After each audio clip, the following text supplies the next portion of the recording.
I know a lot of people want to see all three, and maybe even another one tomorrow.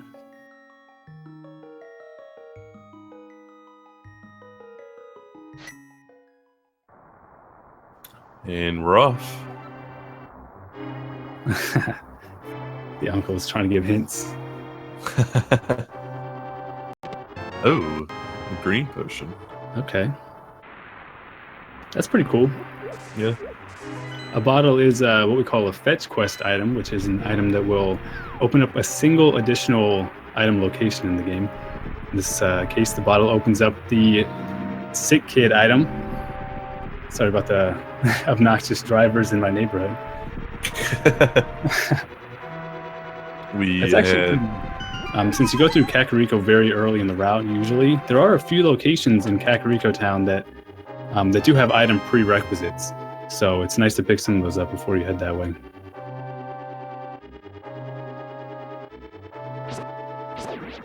Let's see if we can pick up magic here. We had a map check pretty early. Tower of Hera was the green pendant. And Eastern was Crystal 5. Oh, nice.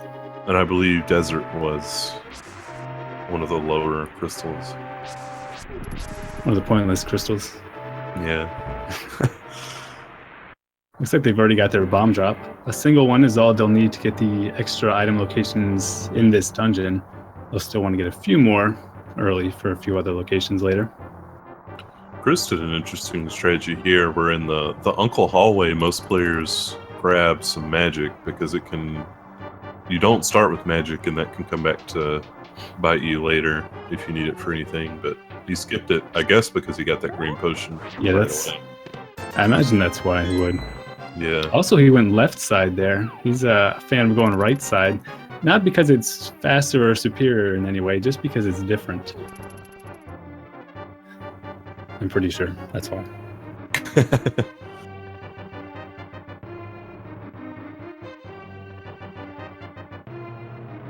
Decent rupee count for this stage of the game.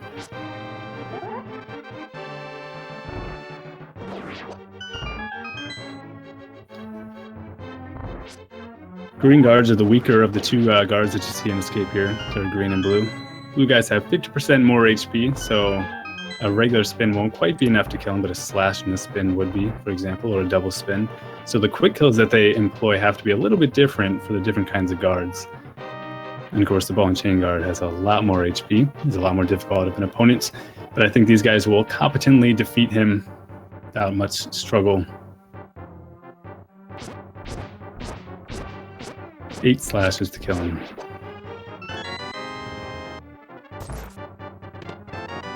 Both have very good fights. They also both got blocked on the way out. That card's annoying. Yeah, he certainly can be.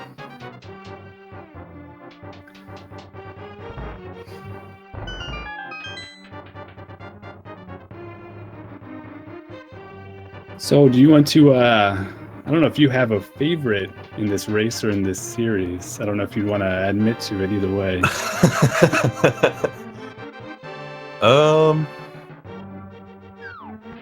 I really like the way Chris plays, but Ben is so unknown to me. Yeah. It's like even still. Yeah. If you look over his race history overall, nearly all of them are tournament races. Chris has, over 100 races recorded. A lot of them are large races, and he does win more than he loses, even in races with 10 or 20 or more people in them. Ben has under 20, and while he does have a favorable win rate, again, the test sample is just fairly small. Obviously, as I mentioned earlier, I'm a big fan of ChristosOwen outside of Randomizer as well. He's just such a neat fellow. So I might have a little personal bias, but as far as who I would predict to win, it's really impossible to say. I think it's a toss-up.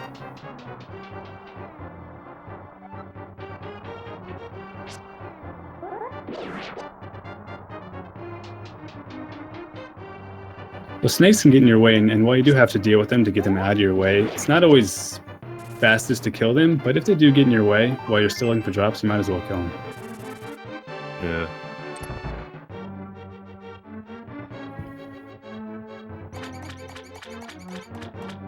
Christos is up 1 rupee and half a heart. Let's see if that ends up making much of a difference here.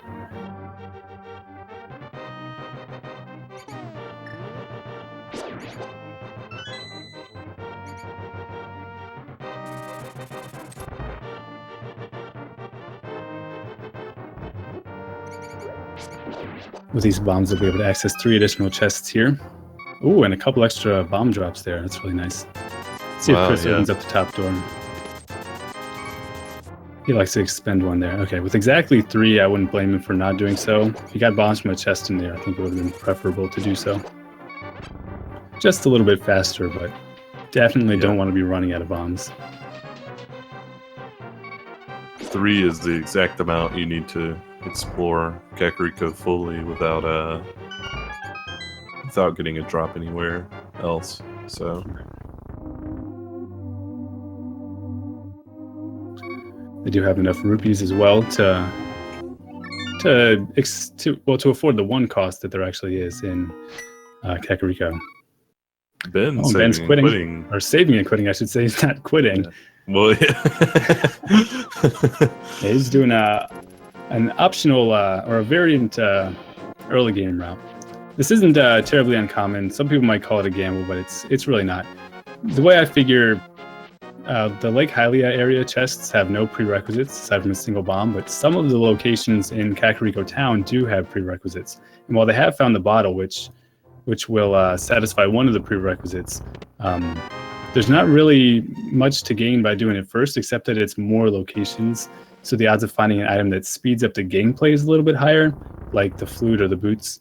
But overall, this is not really a significantly worse. I mean, it's not really a worse route choice at all. It's just an alternate option. And we see bombos at the lumberjack tree, so we'll have to remember that. Yeah, there's some come into play later. Yeah, we don't know if they're going to need that or not. They'll need up to 2 different medallions to open up 2 Dark World dungeons. We haven't seen which Dark World dungeons are going to contain crystals, so we don't know which ones they're definitely going to need to complete, and it is possible that they can require the same medallion, so they may need between 0 and 2 different medallions in order to complete the game.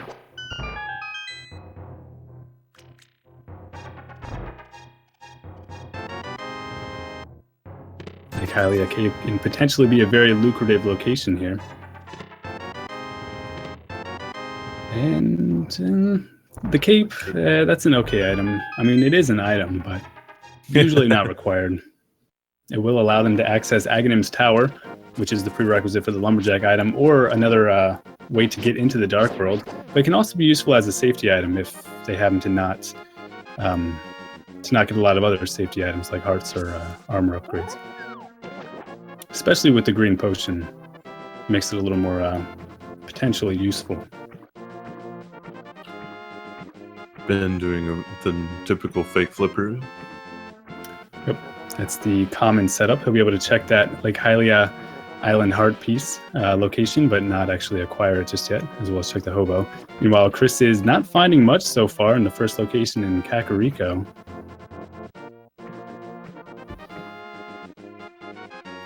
The Cane of Burna, it's a little more efficient than the Cape as far as a safety item, but it does not allow access to the same locations that the Cape does.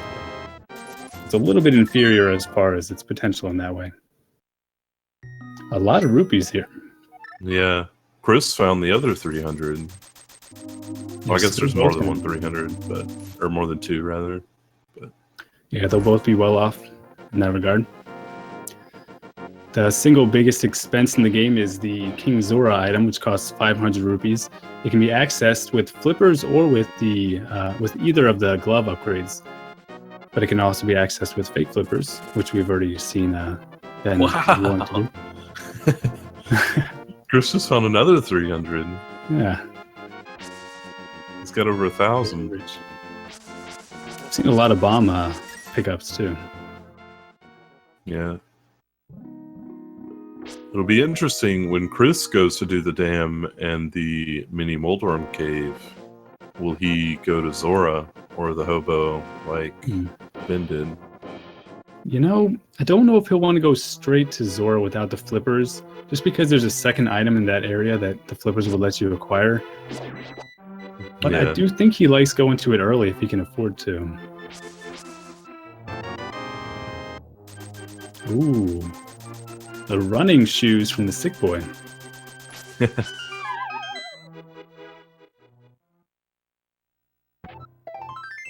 That'll, you know, Chris will have them for a little bit longer, but it's not really going to make a huge difference. You know, it's not like the extra couple minutes with the boots are going to make or break this race for him. Yeah. Nothing good in the library. It's a shame when you get the boots early, there's nothing good there. Nice spin dash. That's one of those minor glitches, as we call them. Those are glitches that you are allowed to do in a race like this. Along with fake flippers, item dashes, and a few other miscellaneous ones.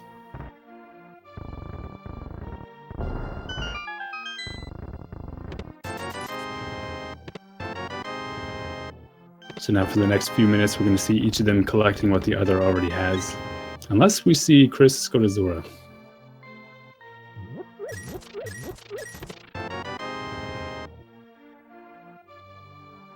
That would be an interesting play. Especially since I know he'll often go to Zora if he has the money and the game has given him an item like gloves or the flippers, right? That tells him that that's accessible in the logic.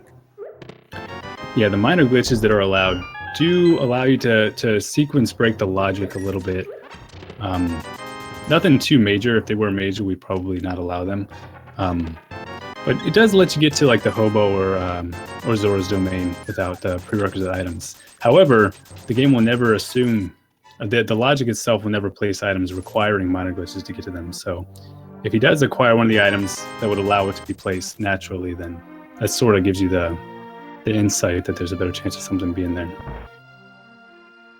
Yeah, especially in this version of the logic where it's a bit less true random. It's a little bit more, I guess, predictable, or there's a little more weight to some locations and some conditions. Yeah. All right, it's going to be fake flippers. Where's he going to go, though? Looks like he is going to Zora. Oh, nice. Really happy to see that. Just because it's a little different.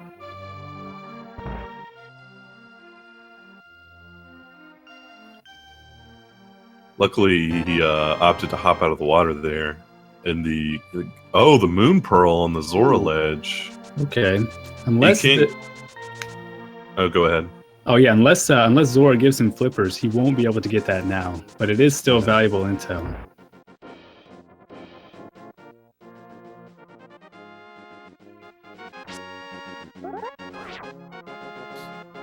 Boy, wouldn't that be nice? About the worst thing he can give you. So there's still a few more locations that can be checked. Neither of them went to the Ice Rod Cave. There's, of course, the location that the boots actually open up, the Bonkable Rocks near Sanctuary, in the Eastern Palace area.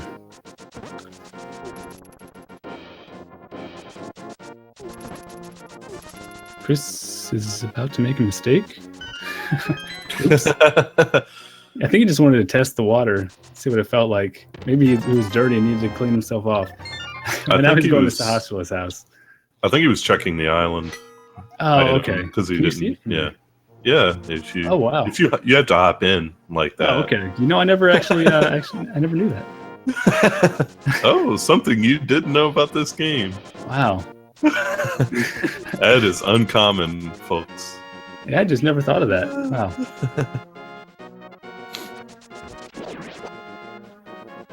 Well, I downplayed the importance of the cape earlier, and now it's looking like ajneb may be actually required.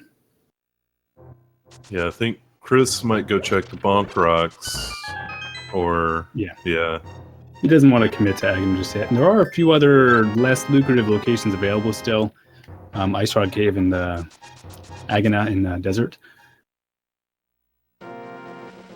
And I imagine, I don't know, a lot of people don't like to do agony unless they absolutely have to. But we're in a kind of a strange place where we know that the item that Aghanim opens up, in the lumberjack tree might be required. That might weight the decision a little bit more. We get just a little bit less of a gamble to do it early. And I think Chris is making the Aghanim play. Yeah. Meanwhile, Ben's going to be clearing out all the last Light World locations, including Eastern Palace, without the bow. Yeah, from watching Ben and lately, it seems he prefers to check all the Light World over doing Aghanim early.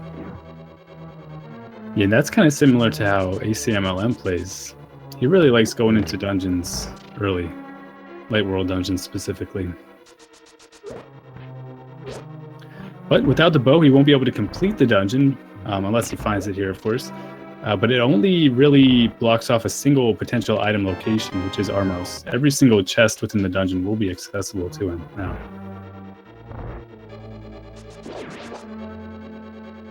Chris is going to have to be a little bit creative here in how he approaches this dungeon with weak weapons.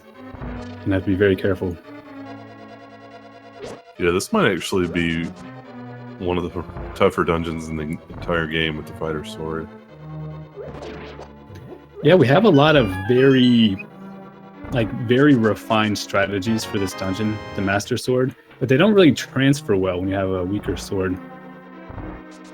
So you kind of have to improvise, and it is a tough dungeon. Yeah, a lot of gauntlet-type rooms where you just have to kill things to progress. For sure.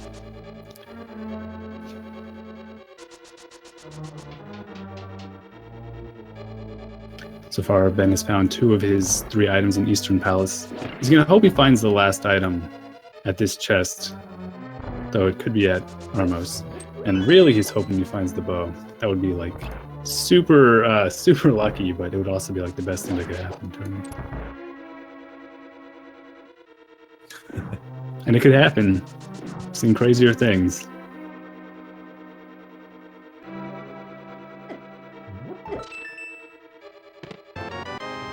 What's it gonna be? Oh, that's too bad.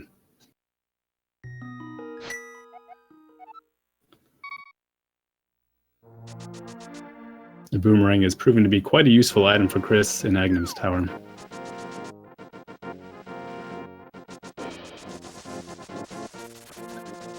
Meanwhile, Ben's making his way, I'm gonna guess, to desert. Can't think of anything else in this area. Yeah, that's what it looks like. Ooh. Alright, and Chris has successfully survived Aghanim's tower. Unless he gets hit by lightning, which actually does 2 hearts of damage. I think he'll be fine getting through the Aghanim fight.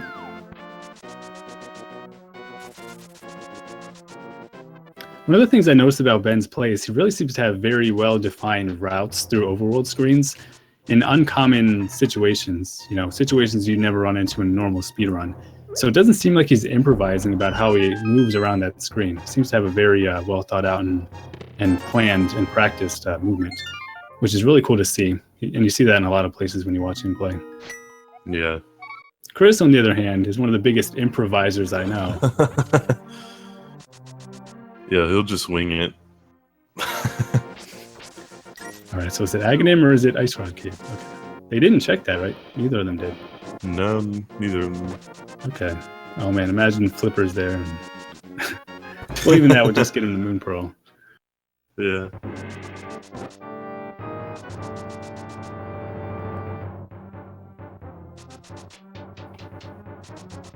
The Ice Rod Cave is still really far out of the way. Even with boots, you'd have to go from Link's house and dash all the way across several screens. All right, here we go. It's going to be on the pyramid. 50% is junk. Well, okay. It's a shovel. That's a fun item. It's another one of those fetch quest items, which I imagine he'll turn in immediately.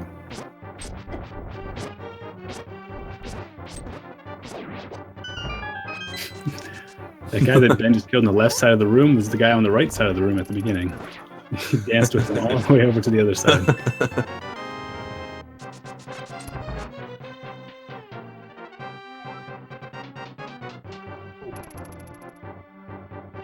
Yeah, this is one of the trademarks of this version is the linearity, where you get the items that lead to other items. Yeah. Yeah, so the power gloves are going to let him go up Death Mountain. With the items that he has, he'll only be able to access 2 locations up one Death Mountain. They are locations with a high probability of having an important item.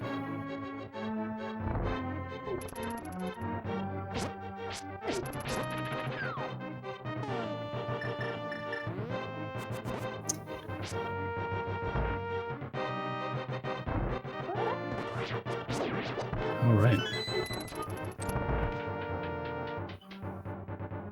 What do you think is going to be on the mountain? I don't know. Flippers is probably a good chance. Yeah, Flippers will let him get the Moon Pearl, and they do have access to the Dark World now. Killing ajneb doesn't just put them in the Dark World once, it also turns the gates of the castle into a Dark World warp. Something that's sometimes forgotten, I think, because it's so rarely used. And it's going to be scroll blocked.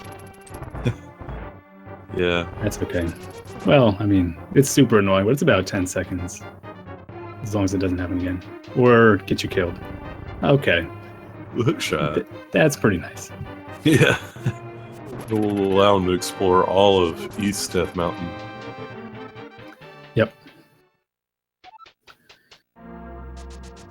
Now, It's a really convenient place for it, since the Chris- area that it does open up is so near. Chris did learn a cool new bomb jump, so I'm rooting for... Nice. Okay. Mushroom. Yeah, I think he's going to try it. Since he is going to East Death Mountain next, he could save and quit down to the Old Man Cave and then go east from there, or he could jump down the mountain, which I think is a little bit faster, but only if you either can hover or bomb jump to get across this gap. So we'll probably see him try the bomb jump, even at his heart count. Might be a little risky. Might get bouldered to death afterwards, but we'll see. Oh yeah, here we go. This was very recently discovered. Normally you can't bomb jump a gap of this size, but you're actually able to sort of embed yourself in the wall just a little bit so that the game detects normal ground behind you. And when a bomb boosts you across normal ground, it sends you about 4 full tiles. So it sends you the full distance without detecting the hole behind you. So it's kind of really neat there. And now he's down to half a heart, so you'll have to be careful. You know, that's the thing about Chris. He likes doing cool stuff, even if it's risky. You know, even if it has a chance of killing him afterwards, he still wants to do it just because it's cool. He'll at least get 2 hearts back in this cave, probably. Yeah, I mean he should. Okay, good. Yeah. Ben just about to get his shovel. Yep, and that'll lead him the exact same direction that Chris has gone.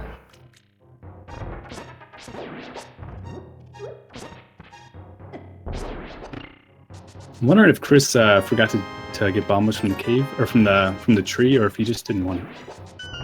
The flute. Flute's pretty nice. The mirror. Really nice as well. And the flippers, which gets them the Moon Pearl. That was a pretty nice haul in that room. Yeah. Ooh. Oh. Messed up that bomb jump. Yeah. That's all right though. Oh, he's gonna go upstairs and try again.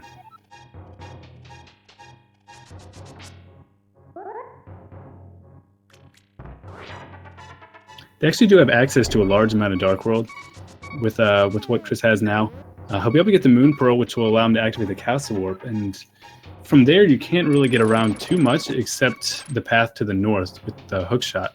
The hammer would let you take the path to the south, but with that they can actually go north across Lower Hyrule all the way to the Village of the Outcasts. And they can continue that loop all the way around to the Hype Cave if they choose. Did Chris check the floating island? I don't think he took a look at it. I was distracted by my own monologue.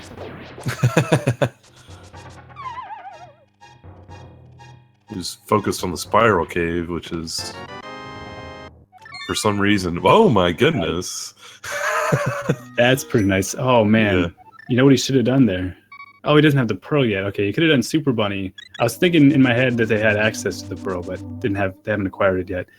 So he couldn't have just walked outside, gone to the Dark World, and done the whole Dark World Death Mountain.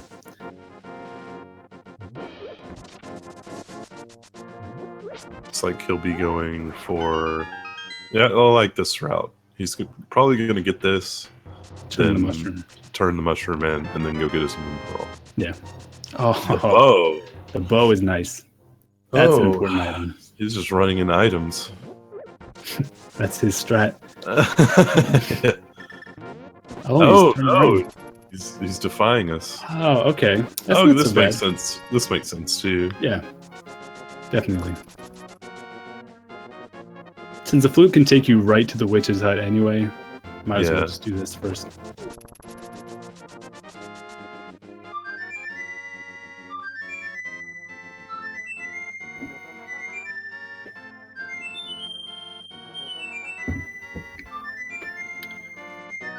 All right.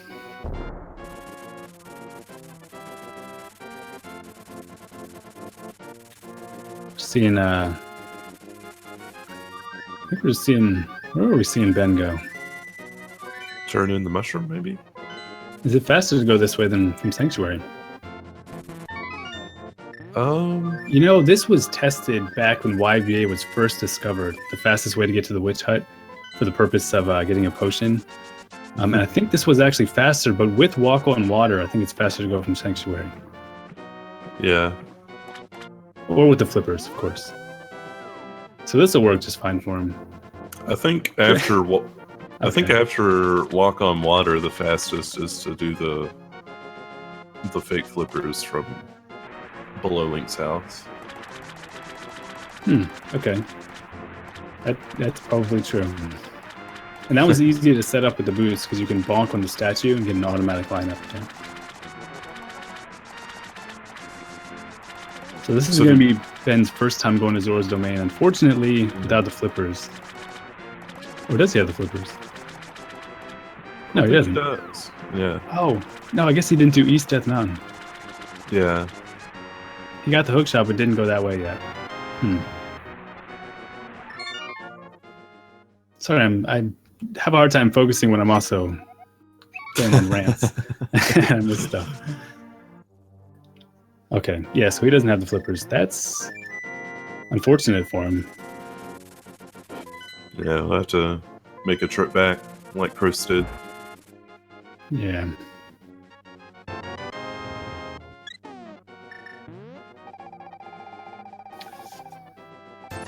He's gonna buy a different potion here than the one he had. You know, they had so many rupees.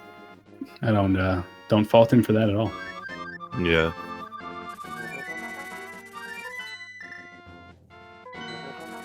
Now Chris has so many options.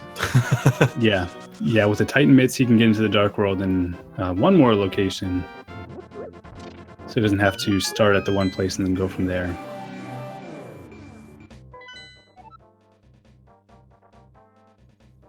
Okay, so Yeah, we this is need a going to map feel kind of check. bad for Ben, because he's going to have to come here. He's going to realize he can go back to Zora to get the Moon Pearl, and then he'll have to come back here another time in order to clear the Dark World stuff. It looked like Meyer and Swamp Palace were pendants. So, Okay, so that means they'll need one medallion. yeah, for Turtle And they'll need both the fire and ice rods. Ice rod has proved decisive in a lot of the races recently. Yeah, definitely. And Chris Hey. running fire rod. There's the Chris Rage Rod. Not so much rage today.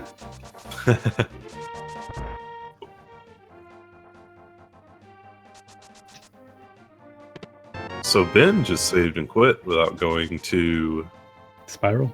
Spiral Cave. Oh, dang. Which That hurts a is a repeated thing that keeps happening in races where Chris checks it and other people Somebody don't. else doesn't. Yeah. Dang. That's like his trademark. Check the spiral cave, man. That's all he does, and he wins. Oh, and there's another.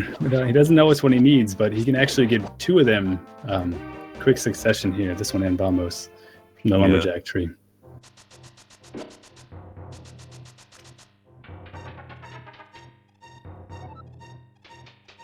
It's okay. I think I think Ben might have just been leaving a lot of those chests because he knows he can get Moon Pearl, and then he has to make a return trip up there anyway to check the Dark World stuff. Yeah, he'll make a return trip up there after he gets the Titan Mitts, which are there.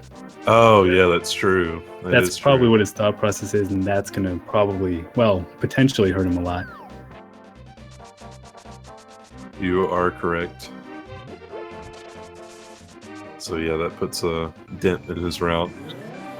Yeah, so Chris is checking Northern Hyrule stuff first. It's a little less lucrative than Southern Hyrule stuff.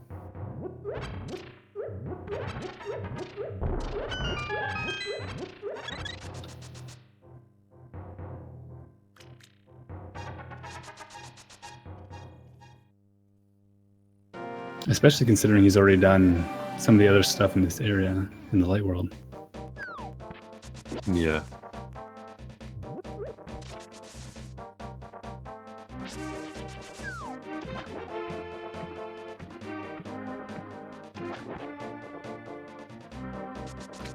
Gonna guess Catfish is next.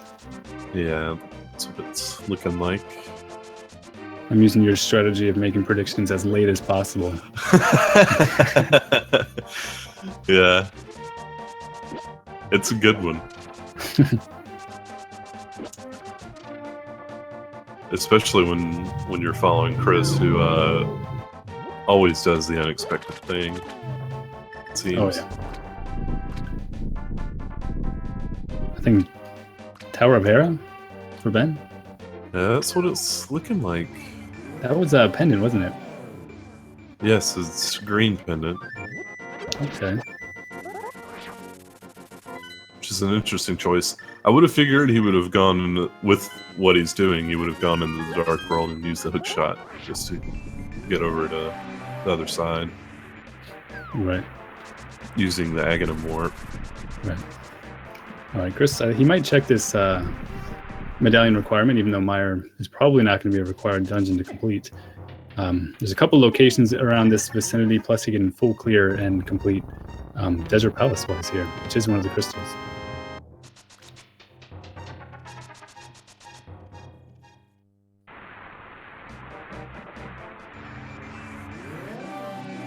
And looks like that's exactly what he's doing right now. Yep.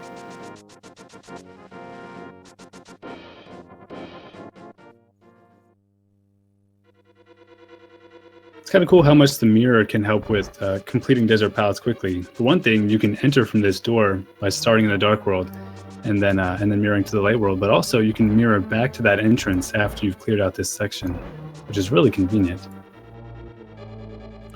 Ben finds the book in Hera. Okay. We know that they don't need the book to access Desert Palace, which is one of its purposes, but it will allow access to 2 item locations, as well as allow them to read the Master Sword pedestal to determine if an important item is there.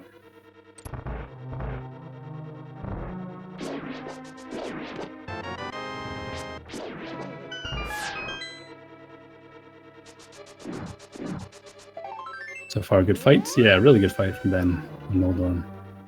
I think Noldorm has to drop the key here, and an item is in the basement. But... yeah, I think that's right. Noldorm is a really tough fight for new players. He can knock you off his platform, and then his health will regenerate every single time. NMG runners, though, are very skilled and pretty confident doing it with just the fighter sword. Higher level swords will do more damage. Well, the Master Sword won't. Level 3 or level 4 sword will do more damage and make the fight a lot easier. You also have the option of using the hammer, which is stronger, but in my opinion, a little bit more difficult, a little bit riskier to use. But we didn't see that, because he doesn't have it. Yeah. All right, now he's finishing up Death Mountain. With the Pearl, he'll also be able to check all the Dark World stuff. It'll be our first time seeing that. while Chris is finishing up the Desert Palace. Yeah, he's at least making his way back to Spiral Cave well before most of Chris's other opponents did. Oh, yeah. That's a good thing. Chris is going to use the Fire Rod for part of this fight. He doesn't have enough magic to use only the Fire Rod. Each Lamola's Worm has 16 HP. Fire Rod does 8 damage per hit, and the Fighter Sword with any of its attacks will do 2 damage. Arrows will do 4. So some combination of those will work.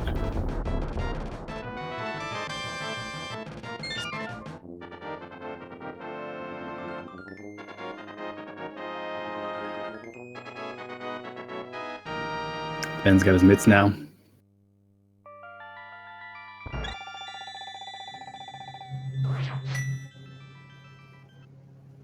There's 6 or 7 locations in Dark Death Mountain. Yeah. 6. Is it 4 in the Hookshot Cave or is it 5? It's 4. Okay. Okay, so it's 6 total. Be getting 2 right here, and you'll also be able to check the Turtle Rock Medallion requirement. Oh yeah, that's valuable intel as well. Yeah, intel that Chris still doesn't have. All right, Chris had to go back for the big chest in the desert to see if it was an item. He was hoping that Lamo's would have an item so he could confirm that that was nothing, but unfortunately did have to check it. A few more overworld locations to check. He's got to do the Checkerboard Cave and Agana. I didn't catch what the Turtle Rock Medallion was. Dang it. It's Ether. Oh, it's Ether. Or in the chat. Yeah. I did notice that. Master Sword. That's the first sword upgrade we've seen. Of course, swords are not progressive in this version, which means it's possible to find the Tempered Sword or the Gold Sword before the Master Sword.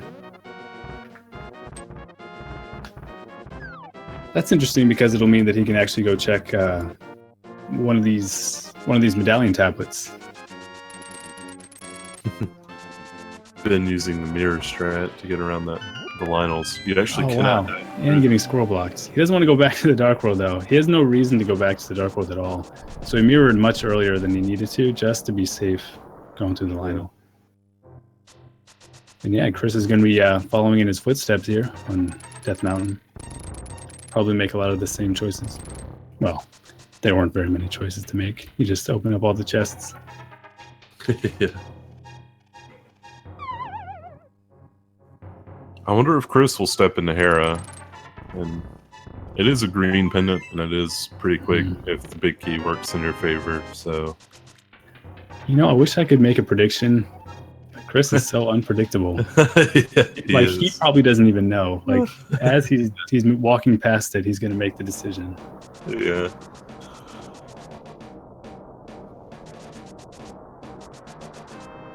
Ben did not check the Hera basement item, which we know is something. Mm-hmm. But he does find his bow here in the King Tomb. Yep.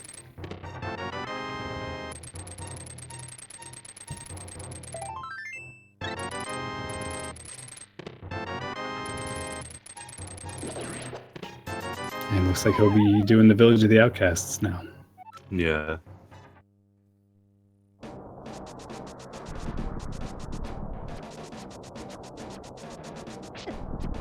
So Chris found the fire rod in the village. He didn't do Skullwoods right afterwards. That's really surprising because he likes to do Skullwoods, at least search the first part of it, even without the fire rod, when he's doing Northern Lower Hyrule.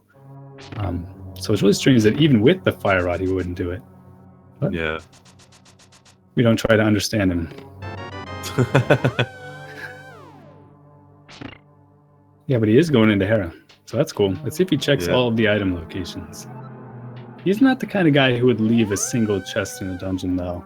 Even if he does some weird stuff, he's a completionist at heart. If you've ever seen him do a blind playthrough of any video game, you'll know he is the biggest completionist that you've ever seen. Obsessively. Yeah. Completionist.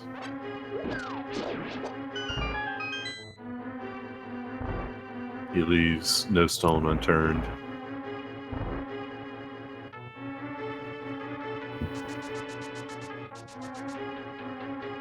And Ben's going south. So these should be a few locations that we haven't actually seen yet.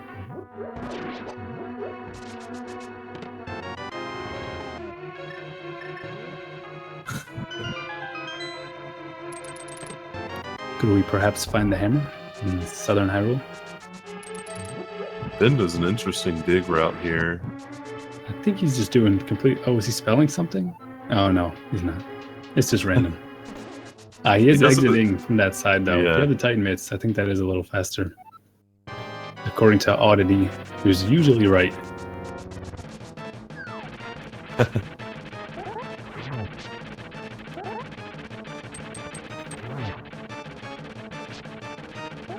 Chris has a slightly stronger sword to fight Moldorm. The Master Sword, you do have to do spins to do more damage. I think you're doing 4 damage with a spin, and he has 12 HP, so 3 hits total. He only aggroes if he gets down to 2 HP or less. So if you're doing intervals of 4 damage, he'll never aggro and speed up for the last hit.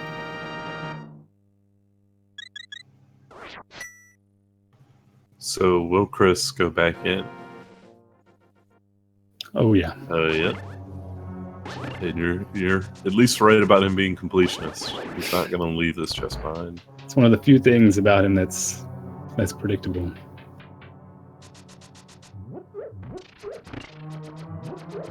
I mean, seriously, watch him play any video game in the world. He will 100% complete it every time. So if something's here, that could be pretty significant. Ben didn't do the purple chest tour, so... He'll put it off, I guess. It's not uncommon. There's a few different ways to do this route and a few different philosophies about it, and not a lot of concrete evidence about what's better or worse in which situation. So some people just sort of do what they prefer doing. Yeah, there are so many situations to be in.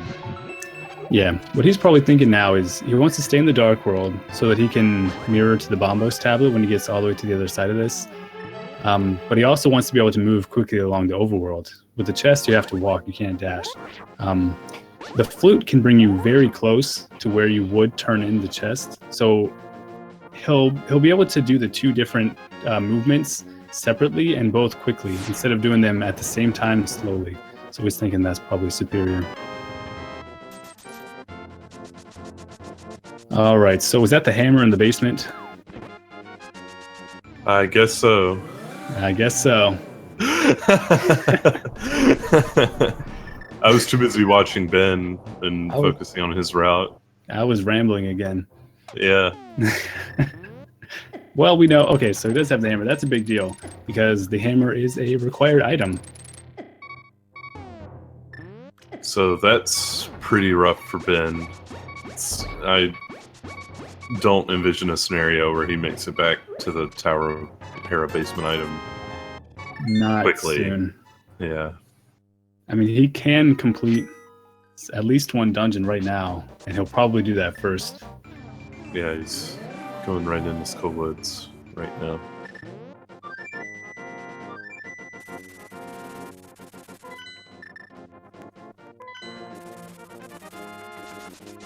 Looks like Chris is either going to do Skull Woods or Thieves Town.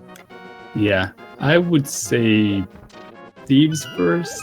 I'm going to predict Cane of Samaria in Skull Woods. Oh, nice. That's one of the few remaining required items. Yeah. Yeah, I'd say Thieves before Skull Woods, just because Skull Woods ending is so far away that getting back to Thieves Town is slower, but if you finish Thieves Town, going to Skull Woods is quicker. Yeah, that is true. Although he has a choice after Thieves Town, does he want to do all the South Dark World stuff that he hasn't touched? Yeah. Or does he want to go up and do Skull Woods? You know, that's a good question. I think he's going to do Skull Woods first, because he can just fly back to town. He can do Smithy and Dark World stuff all together, with the hammer especially. I don't know. I mean, it's so many overworld locations that he'll be able to check. He might want to just get all that out of the way, just because if he does find the last very few items that he needs, he'd be able to speed up the dungeons. Yeah. Really, the last important... Oh, go ahead. I was just going to say, Skull Woods is one of the ones that's a good bit faster if you don't need to check anything. Yeah. Since it's one of the ones where you don't need the big key at all, you don't actually have to explore and open any chests. You can just go straight to the end.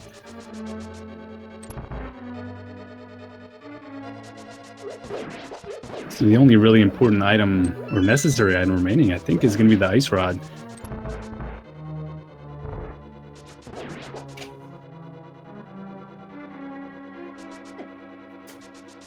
Yeah, that's the only one we haven't seen yet. Mm-hmm. We only know where it's not.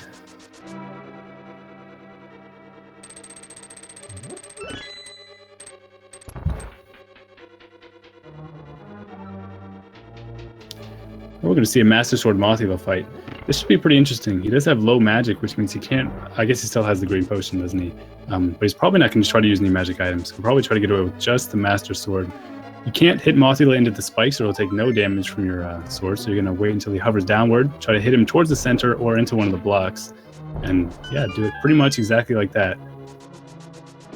That was a pretty good fight.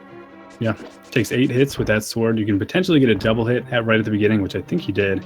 Got really good movement. The moth kept coming down just enough so he didn't have to hit him into the spikes. Worst case scenario, he camps in one of the corners with the moving spikes, kind of giving him a little mobile shield.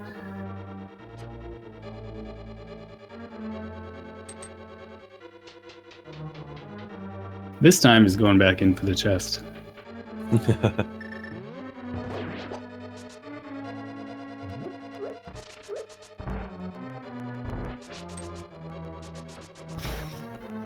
All right, did we miss anything while I was talking about Mothula? I don't think so. I don't think we found the ice rod or anything. Okay, cool. Just a typical thieves clear from Chris. We are getting a pedestal check. Maybe this is the ice rod. It definitely could be. Well, it's not. Nope. Just money. Oh, well. Sorry, chat.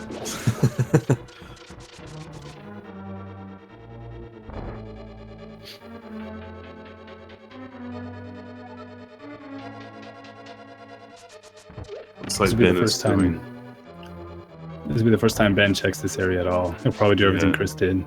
He actually has to check one less location because he came here. Well, 2 less. He doesn't need to check what's on the ledge, and he doesn't need to check Agana. So he's going to probably finish up Desert while he's here.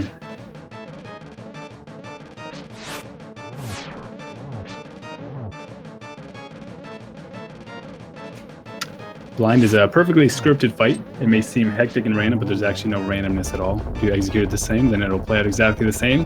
That's pretty much what the fight is supposed to look like. That was a really good one, too. Yeah. If you kill Blind where he's like outside of the light to the left, you had a really good one. Yeah. It's actually only possible to get him outside of the light completely if you have sword beams, which can possibly damage him earlier or cause him to not take damage for longer.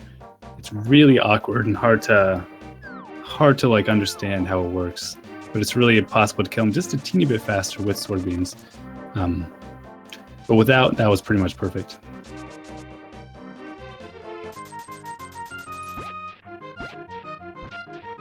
For anyone in chat who doesn't know, the hammer was in the Tower of Hera basement. And Tower of Hera is the location Ben has already been to and done. Yep. So it's worrying for his potential in this race. Yeah, for sure.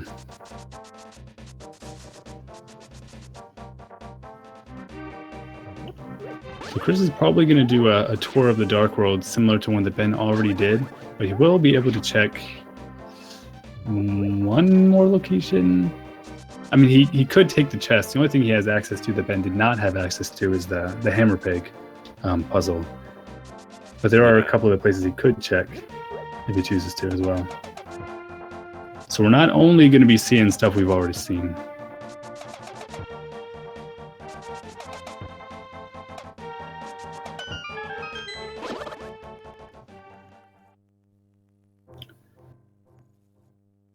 heart container. You know, it is kind of a low heart game.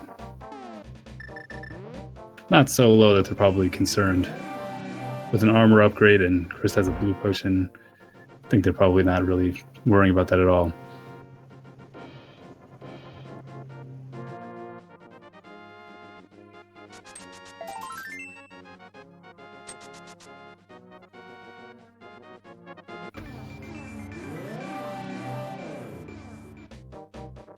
Looks like Ben will have enough magic to potentially one-cycle Lamolas with only the Fire Rod. Chris went in with low magic, so we'll see if he's able to do that. Depends partly on the patterns that the worms give you. But if you react, oh, he's going to use silver arrows instead. Never mind. Honestly, I think silvers are a little harder, but not for Ben, apparently.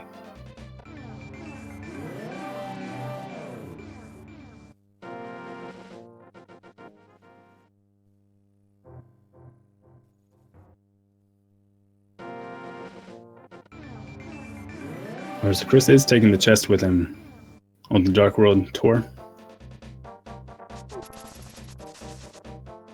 So you can leave the chest behind, and its coordinates are actually cached in memory, as long as you don't go to the Light World or save and quit. And if either of those conditions happen, it will be lost. So you can set it aside and then dash to get to your intended destination quicker, as long as you're not going to the Light World. So we'll probably set it down here, or not. Some people like to set it down there, dash all the way to the Hype Cave, and then come back for it. Always unpredictable. Why even try to make predictions? Yeah. Well, didn't yield anything good for him.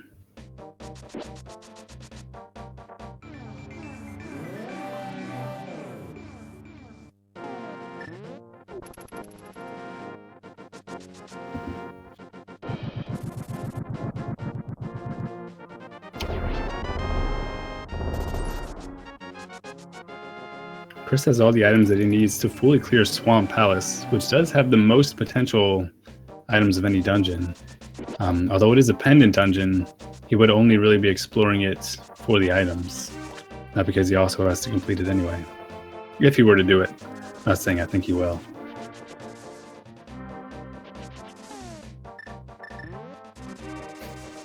Looked like Ben was thinking there about whether he wanted to get the medallion, but he was actually waiting for the bird to fly back around to him so he could kill it. Because he knew if he just tried to pick up that rock, it would have interrupted him.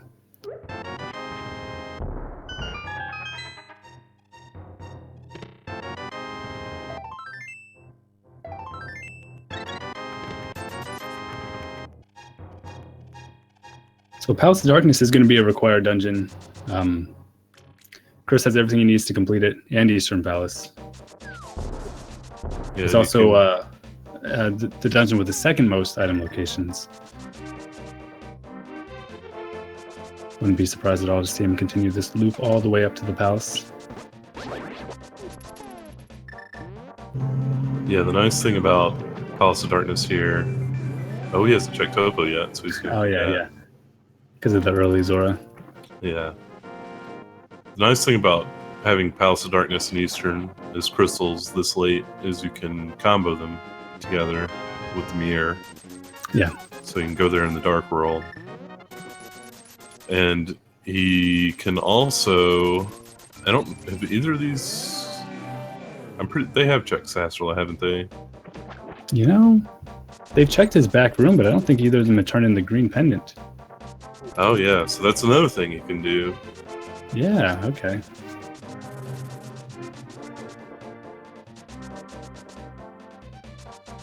So Ben just checked the northern lower Hyrule locations, which we've already seen. It looks like he's going to do Thieves' Town without the hammer.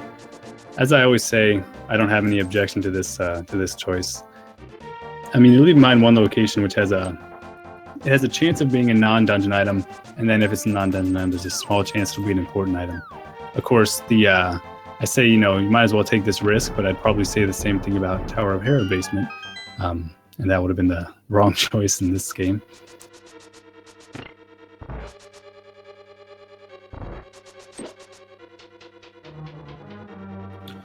Yeah, I lost a race recently off of Tower of Hera basement having ice rod. Oh, nice. That's probably one of the possibilities that's going through Ben's head. Yeah. I guess it's kind of convenient that it's the hammer that he's missing, because it is an item that opens up a lot of locations. So not having it means that there's less locations that he'll be able to check before he's forced to go back there. And I mean, it's kind of a, a small silver lining, but, if you want to look on the bright side, I guess you can think about it that way. Yeah, the ice rod is definitely a worse item to have left somewhere, because you can search the entire game. Yeah. For the ice rod.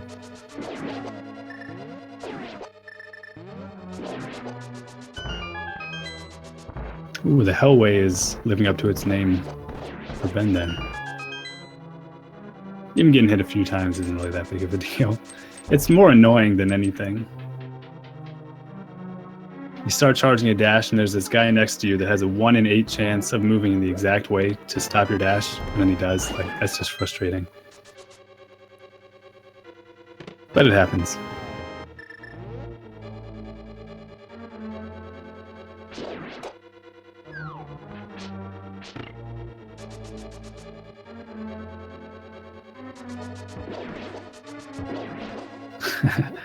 Nice hammer dashes, I guess. Oh, he doesn't have the cane, so he can't do the cane dash. He had to do something strange. So I guess that's what he decided on. Knowing Chris, I'm like 99% sure he just made that up on the spot. He's like, what item do I have equipped? Yeah, exactly. But it worked. I mean, it actually worked really well. I mean, the hammer does more damage than the Master Sword, so he was able to kill those beetles faster with the hammer than he would have been able to otherwise. Ooh, powder. Yeah, the powder. I think that's the last fetch quest item. He has to go back to town at some point to do Skull Woods anyway. I expect he'll turn that powder in when he does that. Yeah, that's true.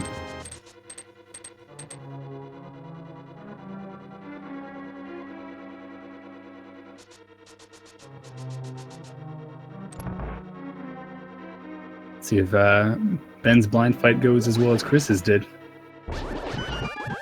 He knows the script. He's studied and memorized it, practiced it 1,000 times. Good first 2 phases. If you actually go off script, you can sort of use Blind's heads to predict how he's going to move.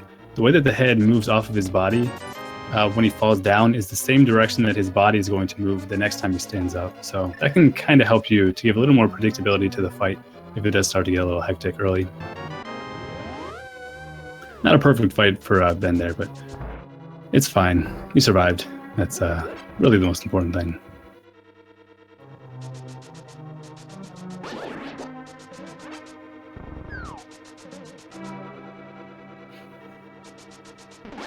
Looks like he's gonna get the purple chest and flute with it. I think Chris left at least one chest behind. The vanilla big key location. Maybe he's hoping for Helmasaur to have the item. Yeah, it's interesting he makes a gamble like that, because if it doesn't have an item, he'll definitely go back for the chest. But, I mean, I say definitely, but now's the time for him to prove me wrong, now that I'm certain about something.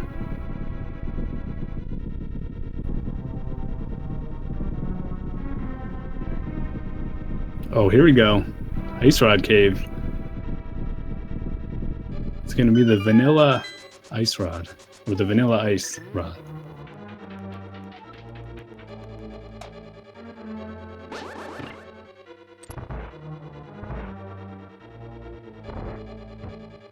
Could it be? No, that's too bad. Ooh, Turtle's getting a little unruly there. That's kind of an annoying room. Once it starts to go bad, it can just get so much worse. Because the turtles, they always seem to flip back right on top of you, don't they? Yeah, they really do. The entire mechanic of hammering them just is programmed poorly. Yeah, in fact, turtles are actually programmed poorly themselves. They actually do a conditional check. They do 2 conditional checks. They're called bit masks.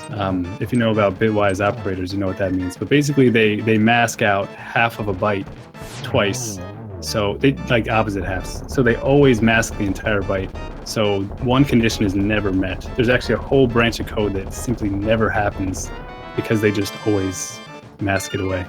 Okay, well, Wow, good thing my rant was over when that item was discovered. That's an important item. So it doesn't actually spell go mode for Chris just yet because he hasn't gotten the cane. But I can't imagine he's going to put off going into dungeons. I mean, he'll do Eastern Palace first because he's right here, but after that it's going to be just go through each of them and he'll eventually find it.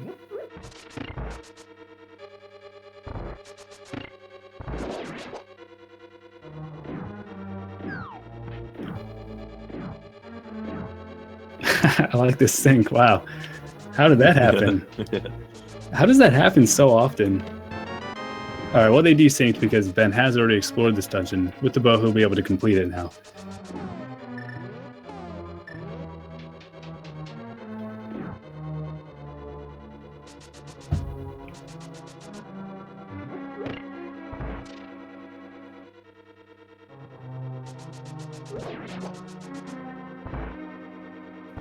Chris will be able to do certain things faster, like hookshot to this chest. Yeah. That's a really interesting room design. It almost seems obvious to hookshot there, but then they don't give you the hookshot for several more dungeons in a normal playthrough. Yeah.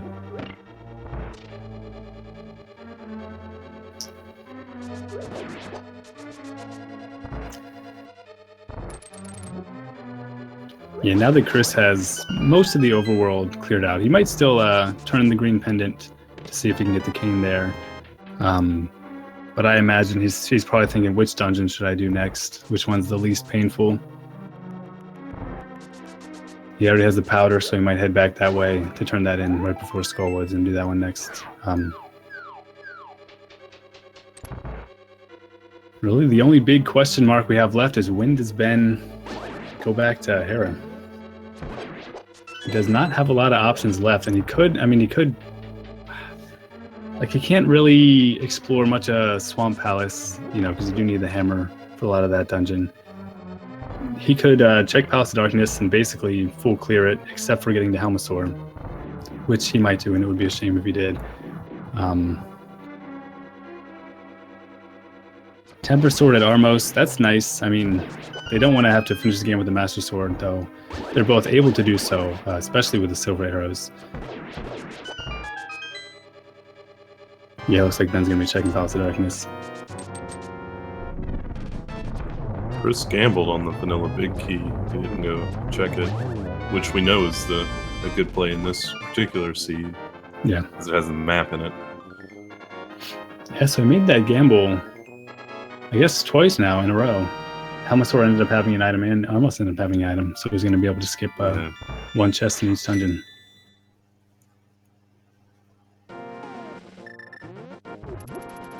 Oh, pick up the bomb. Nice. Those portals that you make with the mirror will not warp you back to the Dark World if you're carrying an object. So if you set a bomb and pick it up there, you can actually just walk over it and not have to go back to the Dark World. In fact, if you walk on that portal there, he would have probably got sucked into Palace of Darkness and had to walk all the way back out just to use the mirror again. I like seeing cute little stuff like that. Yeah.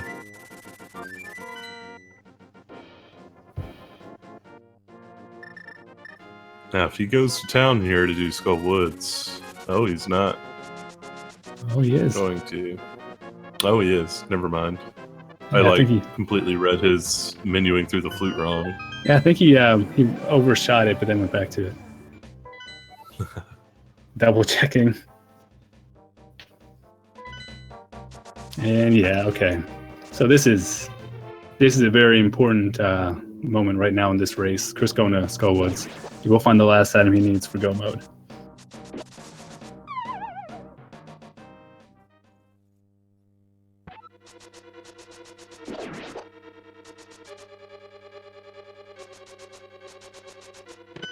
And there it is.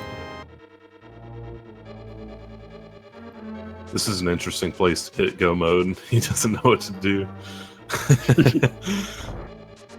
Yeah, that chest north of him had a chance to be a key, which would have helped him get to the entrance, or the exit, I guess, of this part of the dungeon sooner. But this chest he knew was guaranteed to be a key, so coming this way is potentially better. I mean, it's guaranteed to be successful at least. Yeah, he doesn't need to check any more chests. He needs a couple small keys, but they come from guaranteed item locations, which are one pot and one enemy drop. And of course, it's not the big key for this dungeon.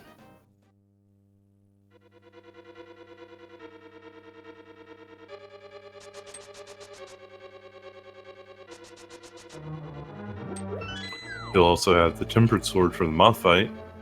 Oh yeah, yeah. Let's see how well he does with the tempered sword. Moth can have so much variation in the quality of the fight.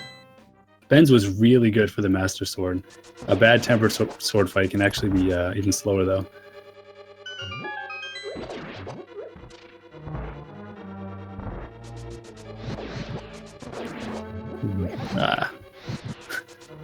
Doing some fire rod dashes. He didn't even care he got hit by the mummy. We'll see if Chris has seen the tutorial. That moth tutorial, you know, I've heard some ramblings about there being a Mothula tutorial out there. Do you happen to know any more about it? Yeah, it's on my YouTube channel. And there it is. Yeah. I think that's X-released on YouTube. You might just be able to Google or search on YouTube Mothula tutorial. I think my YouTube name is just Josh SRL. Oh, okay. So it doesn't use next released. Well, you can try to find it if you're actually interested. Neither of us know how to find it, so.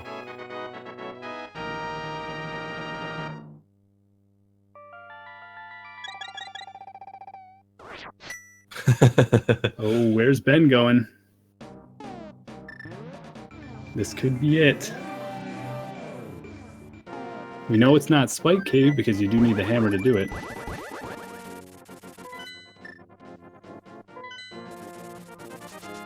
I think this is going to be it. Yeah. It's coming just a little bit too late, I think. He'll have to go back to Palace of Darkness to catch up on crystals. Meanwhile, Chris will be making his way through ice. Yeah, this chest has probably been haunting him. That happens a lot when you leave. Yeah, when you leave one behind, like the Thieves Town big chest for whatever reason, or this chest, it stays in your mind. Yeah. Really, he doesn't have a lot of other options of things that he could check right now.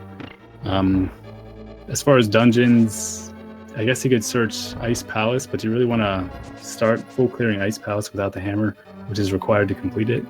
Of course not. You don't want to do... I mean, you could check one location in Swamp, none in Turtle Rock. Overworld is just about fully cleared.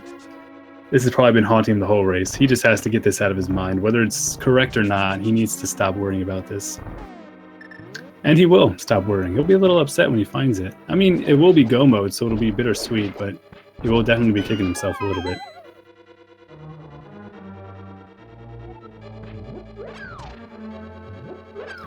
Well, he still doesn't know the ice rod is on Helmasaur, so it won't be... Right, okay, so it's not go mode yet. Okay, never mind. Yeah. Not in his head, but that's probably where he'll go very soon to get that crystal. Okay, so he's not relieved just yet. Not fully. Just feeling a little better. But yeah, that's going to lead him right to the last item.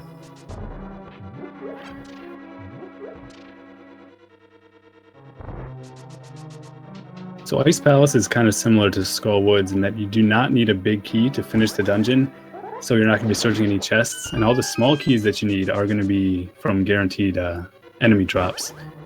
So we basically get to see a very consistent and an optimized route through this dungeon, with a bomb jump to save a couple extra minutes compared to the quote intended route.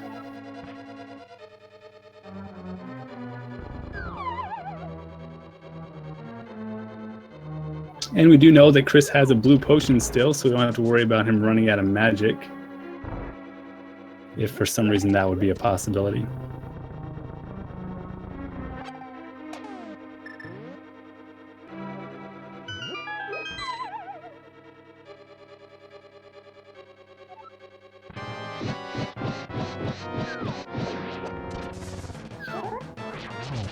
I want to do 6 slashes after that first spin with him pinned in the corner to kill him each. They got a little bit away, but not a perfect fight, but still pretty darn good.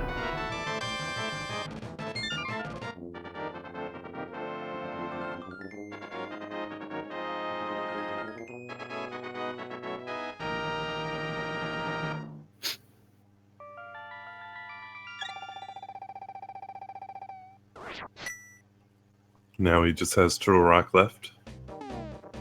Yep. And Turtle Rock has some interesting things going on with it. You do need the big key in Turtle Rock, so there's some decisions to be made.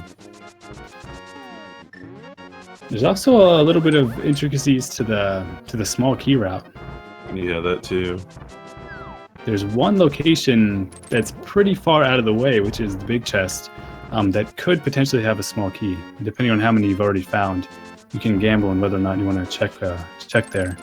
And if there is one there and you don't check it, that could be very bad. Yeah.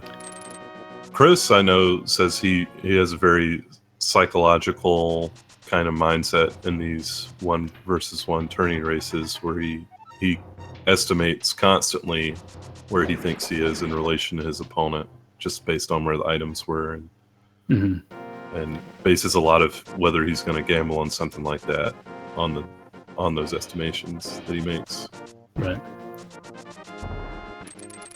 So if he thinks he's quite a bit ahead here, which he is, then he probably will not make that gamble. I don't know if you think he's very much ahead. He did find an important item in a pendant dungeon that he checked fairly early, and not a lot of players would do that. I guess it kind of depends on how much he knows about his opponent's playstyle, whether he suspects he would have checked it early. And he did check it early. He just unfortunately left the one chest behind.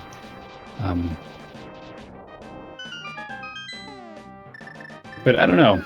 I bet he's pretty. Well, we'll talk to him about it afterwards. See how he felt about it. We don't need to try to guess what he was thinking. We've learned that's kind of a fruitless endeavor. Yeah. Yeah, the big chest in Turtle Rock, that small key gamble is quite favorable. Like, it's a low chance to bite you, but when it does, it hurts. Yeah. It's like well, I don't know if the exact distribution is even, but it's like 6 chests compared to 1. Yeah. Or 5 to 1. Yeah. So the odds are in your favor. It just really hurts when it doesn't work out.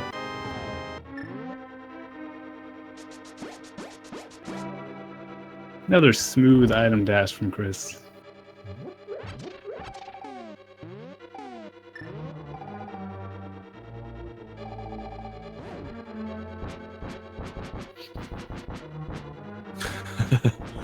His route here is... Oh, I guess he... okay. I know what he did. I don't know if this... I tested the opening route here recently, and I didn't look at the way Chris is doing it right now. Yeah, I wonder if he's done it this way before. Probably not. Ooh, nice fairy drop from that pokey. Getting flashbacks to NMG runs. Ooh. Try to get a little fancy with that chomp strategy. The beams plus cane strat. There's lots of different options there. There's 2 beams if you have full hearts. There's 2 cane blocks. There's 3 variations of the cane dash. There's panic and just, try not to die. So many variations. Yeah. My personal favorite that I use in the room is the panic and try not to die. I think that's the most common strategy. Yeah.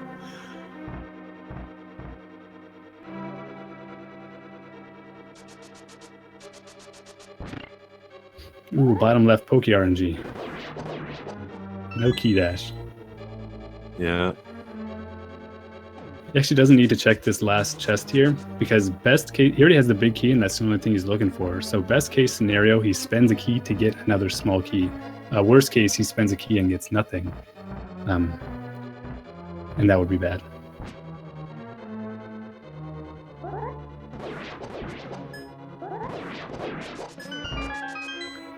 And he's going for the big chest. Yeah. Ooh, Ben's doing the Ben strat on Cold Stare. Some people call that the Pooey strat, but Ben swears that he was the first person to use it. After you do the first spin, you do a what we call a poke dash, which is where you sort of put your sword out and it looks like you're poking him, but if you're charging a dash at the same time, it does normal slash damage instead of the decreased damage of a poke. And then you can do a double spin. Oh, don't use the King of Samari there. I was going to do a glitch there. And anyway, you spin him and then you hit him again. Anyway, it's a really good strat. It's fast and pretty consistent.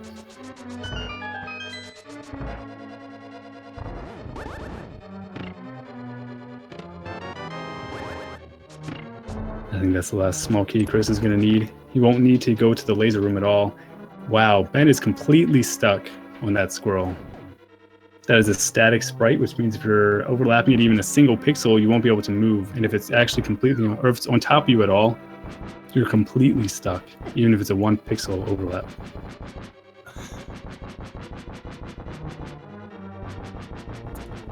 Yeah, squirrels are terrible. Yeah, well, yeah. They're a lot of people's least favorite enemy in the game.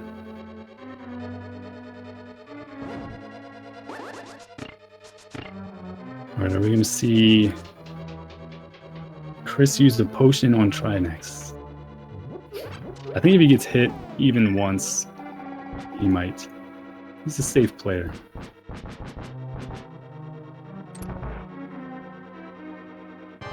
If he does die to Trinex, that'd make things a bit interesting.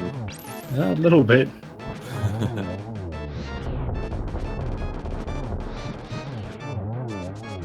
Looks like he has it. Yep. In the second phase, he'll try to set up a spin attack, so the spin hits him twice, and then a single slash from this sword will be enough to kill him. There it is.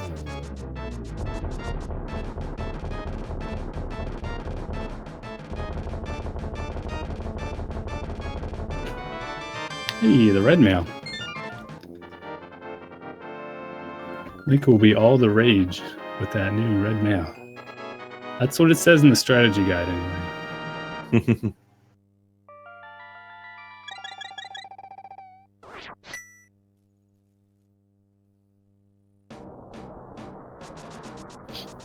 All right, on to Ganon's Tower, and you guys know what that means. This is the part where you post numbers in the chat that you think are funny, like 420 and 69.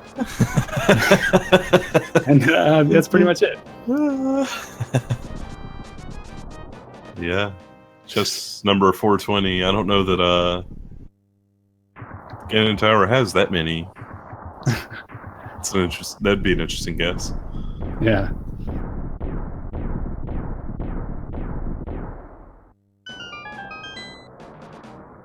Ooh, Ben did a death warp there. Fairly sure that was on purpose, because he was low on hearts anyway.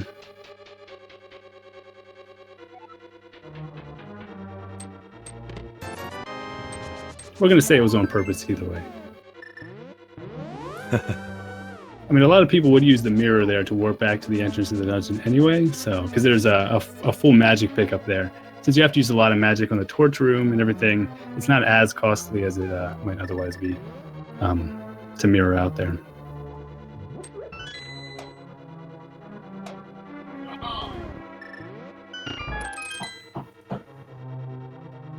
Ooh, that one was probably not intentional. Chomp was camping the block. He pushed it, got pulled right into it. Remember I said you panic and try not to die was the strategy. I think Ben might have forgotten part of the strat. All right, well there's the big key. I think that was chest number, I don't know, somewhere between 5 and 10 probably. Oh, 6, maybe 7. I'm getting mixed answers from the chat. Ooh. Dude, push the block. Okay. Okay, yeah, run around. Here we go. Try not to die. You got it this time. Yeah, that's my strat.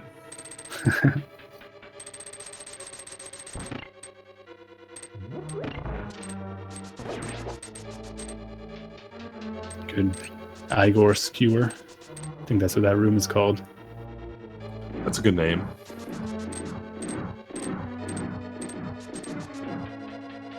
Not a good Ganon Ball Z, though. No, was not able to dash through the entire room, which is sometimes possible. It's not all the time as possible. I think it is all the time. Right now, Chris is in a series of rooms we call the Gauntlet, but apparently in one of the strategy guides, we've recently realized this is referred to as the Enemy Endurance Test. That doesn't roll off the tongue. Yeah. I know in Cypher's SMV pack he calls it the Marathon, Oh, nice. which I found interesting. I wonder if they used to call it that I think, back in 2010. oh man, nobody knows what was going on back then. Those were the dark ages of whatever. I don't know. It was so long ago, how can you remember?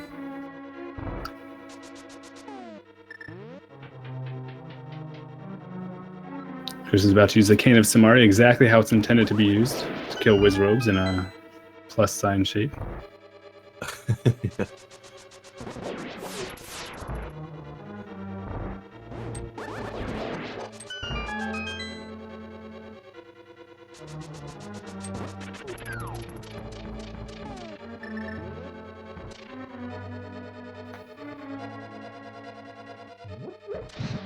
He's able to save magic by not having to use the Fire Rod on Lamolas. It allows him to use the Fire Rod in this torch room, which is potentially a little bit faster. The main thing is that it prevents you from having to use the menu an additional time to go from the lamp back to the Fire Rod. And because he had enough magic, he was able to skip the first magic pickup and get the next one instead. Good little adjustments to his traditional strategies. The NMG muscle memory and instinct kicks in sometimes for some of these experienced players. They don't think about little adjustments like that.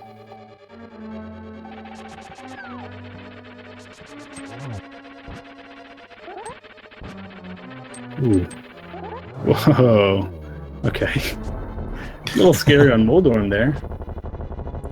I'm surprised he didn't fall.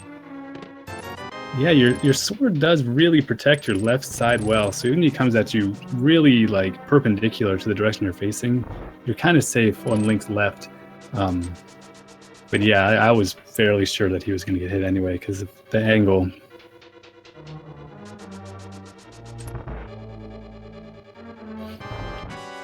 Someone in chat had a question about how does the Ganon Tower sprite despawn occur? Well, the cause of it is walking up a staircase on the exact same frame that a door timer counts down to close the door.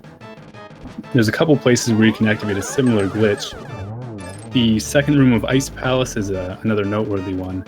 When you kill all the enemies there, they'll actually open up the door.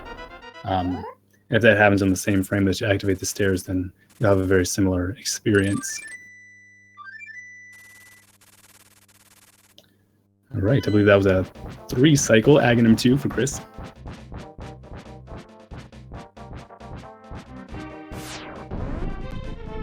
And on to the Ganon fight. Tempered Sword, you should be able to get a 1 cycle in the first 2 phases. The only difference that the Gold Sword makes on this fight is that it makes the first 2 phases a lot easier. Doesn't really make it faster if the fight is executed correctly with the Tempered Sword. Need 12 hits per cycle, or per phase. Spin counts as 2. If you're pinned up against the wall, it'll actually be a double spin and count for 4 total hits, which is important. He has the red mail and a blue potion. I hope he doesn't die here.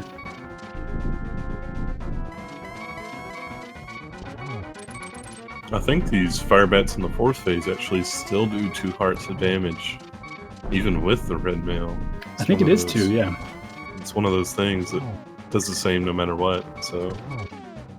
Well, I think they do 4 hearts with green mail and then 3 and 2 with blue and green. Oh, okay. It's the fire bats in the 3rd and 4th phase that do 2, possibly no matter what. I think something like that. Anyway, he killed the boss. He Yeah.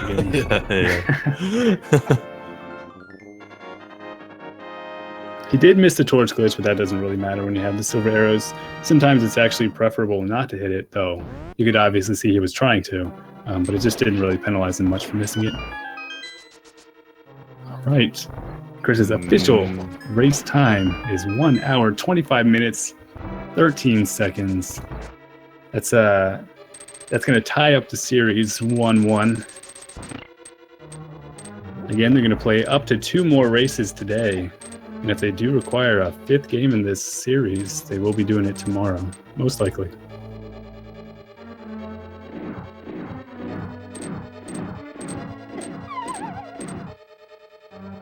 All right, now Ben is making his way up again his tower, about to go into the enemy endurance test, aka the marathon, aka the gauntlet.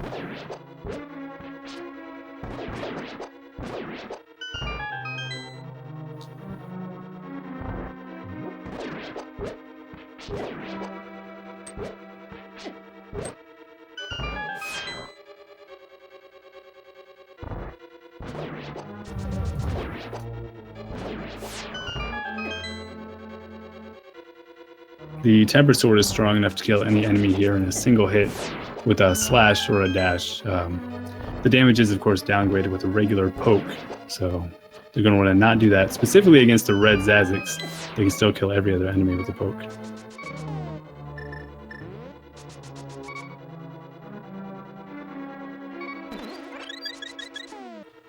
Ben played safe there. We'll have Chris coming in for chat in a couple minutes. Cool.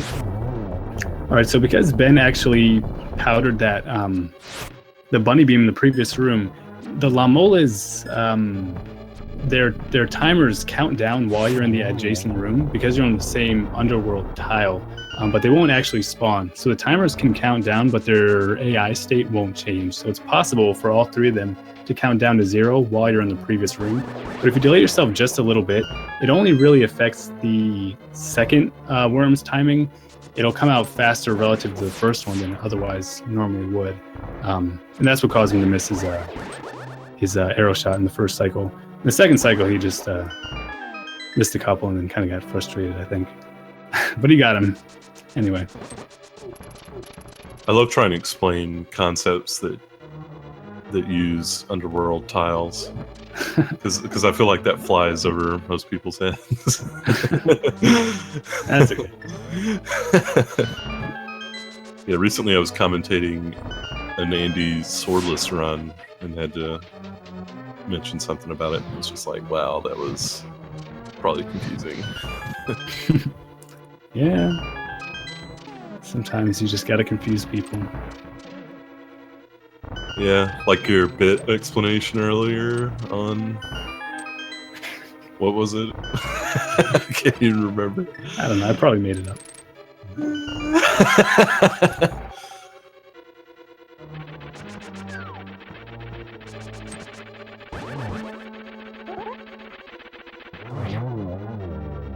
Easy, Moldorm.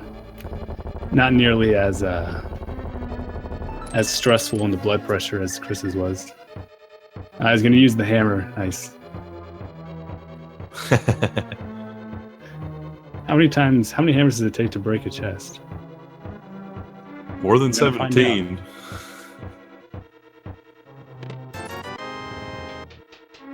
All right.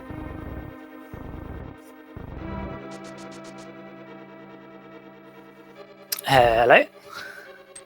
What's up, dude? Congratulations. Thank you very much. I am a sweaty mess from nerves, but I'm glad that I've got even Stevens with him. What had you so nervous? I was one behind, so I really needed to get the win. Yeah, interesting game. Yeah, that was a pretty smooth one for you overall. Your opponent unfortunately ran into one noteworthy stumbling block there, which was that he actually skipped the last chest in the Tower of Hera, which is oh no! Hammer. Ouch, that's pretty painful.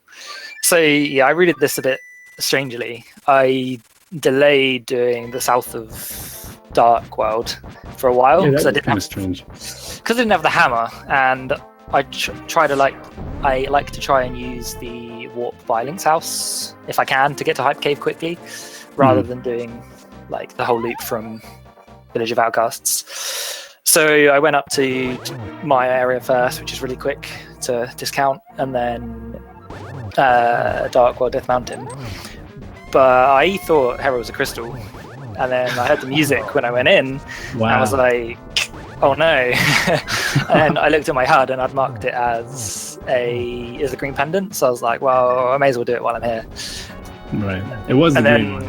Yeah, and then when I got to Moldorm, he didn't drop the other item. I was like, this is horrible. I'm in a pendant dungeon, now I've got to either decide to miss Tara Room or sit through the long cutscene. But I'm obviously really glad I did. Although, what had me really worried was it was a bit of a double-edged sword, because I was thinking if Ben hadn't found Hammer early, then he would have found Cane of Samaria really quickly at the time I found Samaria, because he wouldn't have had as many places to check because they'd be hammer locked. Right. And it took me a long time to actually go to Skullwoods and find that. So I thought he could be like, ahead of me at any point. If the hammer was his last item, which it was, but he hadn't gone to Hera early, then he would have probably gone to the basement. Maybe gone to the basement first. Well, actually, no, the key was from Moldon, wasn't it? I don't remember. But anyway, he actually went to Hera before you did. So we were like, I wonder if Chris will check that last chest. And if he does, it could be such an important thing. And of course, we always say that, and it never is. So this time it was. Wow. Oof. Yeah, it's tough. Like, I'm trying to play against my opponent rather than playing the odds of the game. That is something that we talked about a little bit. We were wondering how you would view your own position in this race. By the time you were in Turtle Rock, we were talking about it a little bit, wondering if you might make a gamble in Turtle Rock or Ganon's Tower based on how you felt you were in relation to your opponent. So how were you feeling at that point? I was really unsure. Like, he could have been ahead of me by a little bit. I could have been ahead by him a little bit. Either way, I thought it would be neck and neck or really close, just given how long it took me to find Samaria after Hammer. So I figured I like to take the gamble usually, since you have like 5 out of 6 chances to find another key if you already have the one. But I was like, there's no way, like, that will probably lose me the race if I do this. Right. Nearly went to Mimic Cave accidentally as well. Oh yeah, I saw that. Kind of hesitated there. Yeah, that was just my muscle memory. And then he dropped a Cane of Samaria block in front of the door in the big chest room. I was getting a little, I was feeling some weird feelings there. Yeah, that was a complete accident. I was just flustered. And then it was in the way, and I was like, get out the way, block. I don't know why I didn't just explode it. I just, pushed it. In the heat of the moment, Yeah, but yeah, that was a bit of a facepalm moment. Yeah, I think now that we're 1-1, the pressure's going to be off a little bit. So hopefully I can relax a bit. Yeah. Get some tea, relax. Yeah, it's not a bad idea at all. The race. Yeah. Some tea and crumpets.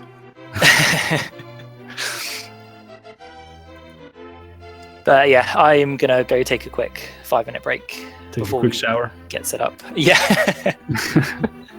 But well, everybody enjoy the next match. Thanks for commenting, guys. Good luck. Thank you very much. All right, I'm not sure if Ben's going to come in between races. He may need a little more time to recuperate from that one. I know he's probably a little bit upset at himself about what happened there. But I'm sure he'll be able to get right back in the correct state of mind for the next race.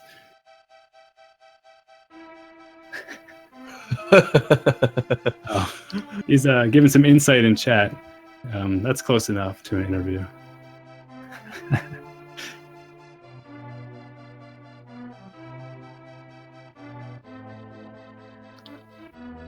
All right, so it looks like the people that are going to be replacing us on commentary are Adirondack Rick and Hie408. I know they are much loved commentators themselves. Yep. don't know when we're gonna hand it over to them. Yeah, I'm not sure. They'll probably just jump in whenever they're ready. Yeah. But in the meantime, I'm sure we could fill the space with some conversation related to Zelda. With some conversation. Next month, I believe there is a big low percent race planned. So Yeah. join that if you want. Yeah, that's going to be no major glitches speed run of the vanilla game. Low percent means completing the game with the minimum required items, which in this case pretty much just means you don't pick up either boomerang, you don't upgrade your sword past level 2, and of course you don't get any unnecessary heart containers or heart pieces. But that alone, those few changes do make it a lot more difficult, and there will be a big scheduled race which will be rebroadcast, I think, on this channel. They'll be showing at least a few of the racers in that. Obviously they won't be able to show everybody at once, but they might switch people out during it. So that might be a fun thing to look forward to, or perhaps even participate in if you're brave enough to try it. Yeah, low percent might not sound too much different from the NMG run because it's only the boomerang, the sanctuary heart, and the tempered sword that you're missing out on. But tempered sword is a significant item. Oh yeah, to say the least. Yeah, it makes a big difference on pretty much every boss fight after you'd normally get the tempered sword, but especially Ganon. Yeah. I think we've maybe seen some Master Sword Ganon fights in the tournament, probably. I mean, I just assume we have because sometimes it happens. But yeah, you actually can't hurt him with slashes. You can only do spin attacks. You got to do 12 spins each of the first 2 cycles, the first 2 phases, and then 24 spins in the last phase to kill him. It's quite an exhausting fight.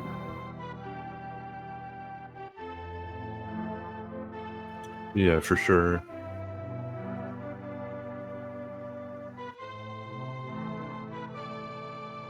Well, I know I'm going to be spending the rest of the afternoon today watching the next 2 races.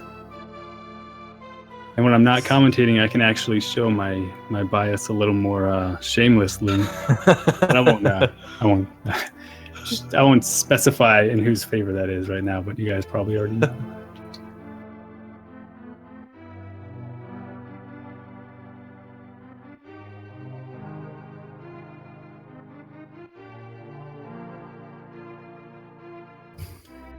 Well, honestly, though, I hope it goes to game.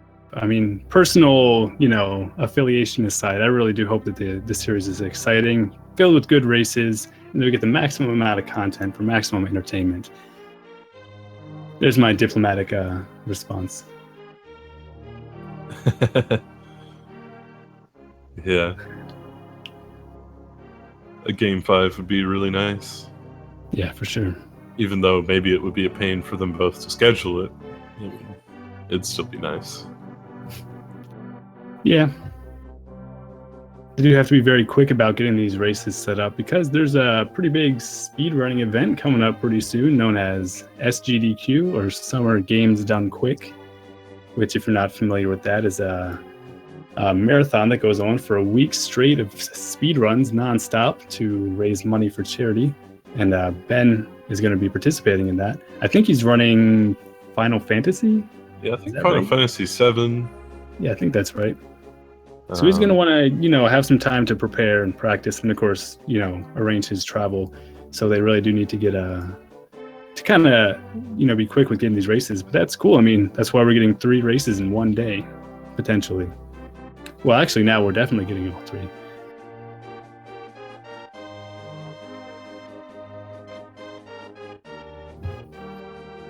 And we have our new commentators joining the chat.